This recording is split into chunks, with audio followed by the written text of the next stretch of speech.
Hey guys, just doing a quick video. So for everyone that knows, I did my CBT yesterday. I didn't pass on a geared bike, I passed on a scooter. And it's just, it's driving me nuts. Right, anyone that knows me knows that this is currently what I ride. Right?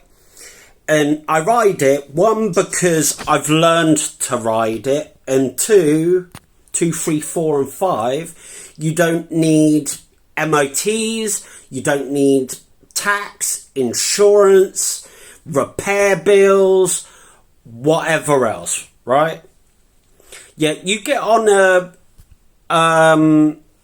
motorbike, a 125cc motorbike.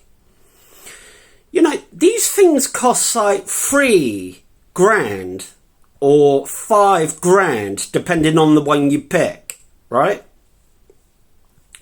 And then you also have to think about repair bills. Can you source the parts? Are they widely available? Etc., etc., etc., right? And whilst a motorbike is legal on the road, sure, because you have to pay insurance, tax, MOTs, repair bills, oil change every 3,000 miles or whatever when they're brand new, and all the rest of it. Don't even get me started, you know.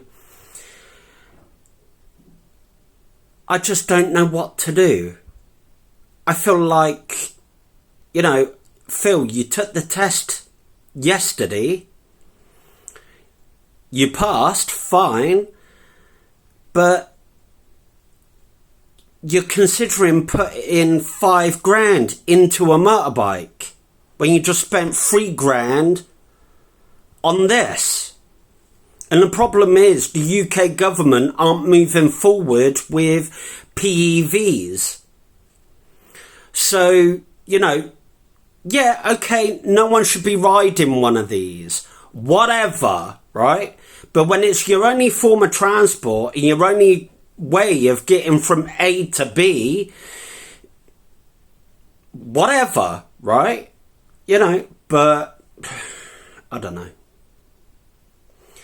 Let me know what you think. Have a great day. Peace.